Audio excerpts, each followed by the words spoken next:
Les commerçants et les entrepreneurs de la Chine font vivre nos rues, créent des emplois et entretiennent la vitalité de nos quartiers.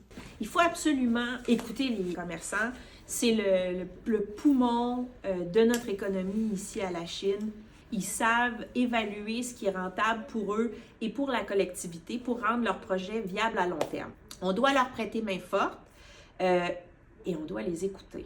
Mais ils se sentent oubliés, freinés par l'absence d'écoute. Les règles changent sans préavis, les permis traînent. Ce que j'entends à l'heure actuelle est très préoccupant. Que ce soit sur la rue Provost, où les commerçants se sentent oubliés, très peu consultés, ou encore sur la rue Notre-Dame, où il y a eu énormément d'investissements au courant des dernières années, les commerçants ne se sentent pas écoutés. Saint-Pierre, c'est qu'ils se sentent vraiment seuls, ils n'ont rien, là, ils n'ont pas grand-chose. Puis là, depuis qu'ils font tout l'échangeur Saint-Pierre, c'est même compliqué parfois de traverser. Ceux qui n'ont pas de véhicule, là, tout est compliqué. Mais au-delà des fruits et légumes, il y a des personnes qui ont besoin de faire les courses pour toute une famille, qui ont des besoins qui ne sont pas couverts par les marchés, qui doivent parfois se déplacer, qui n'ont pas forcément de véhicule ou qui ont une mobilité qui peut être difficile pour ces personnes, qui ont une poussette, des enfants, etc.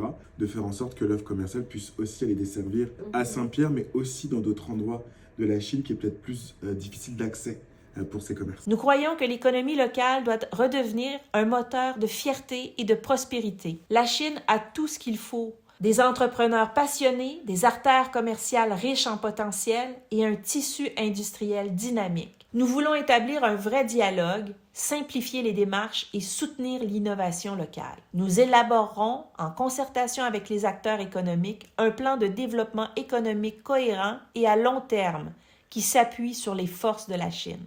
Sa position stratégique entre le centre-ville et l'aéroport, son patrimoine industriel unique, ses pôles commerciaux de proximité.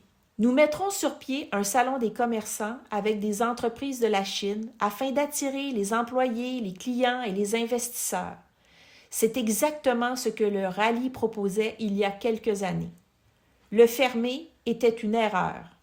Nous miserons sur la diversification économique pour attirer de nouvelles entreprises tout en consolidant celles qui sont déjà là. Nous consulterons les gens d'affaires dans l'élaboration de nos stratégies. Nous voulons aussi forcer les liens entre les commerçants et les citoyens par des circuits de découverte des marchés publics et des événements conjoints avec les organismes communautaires. Notre objectif est clair, bâtir une économie lachinoise forte, diversifiée et fière de son identité. Nous sommes prêts à gouverner pour redonner aux gens d'affaires la place qu'ils méritent. La Chine a tout pour être une ville forte, belle et fière. Nous avons l'énergie, la compétence et la vision pour tourner la page. La Chine mérite mieux et nous sommes prêts à gouverner. Ensemble, redonnons la fierté aux gens de la Chine.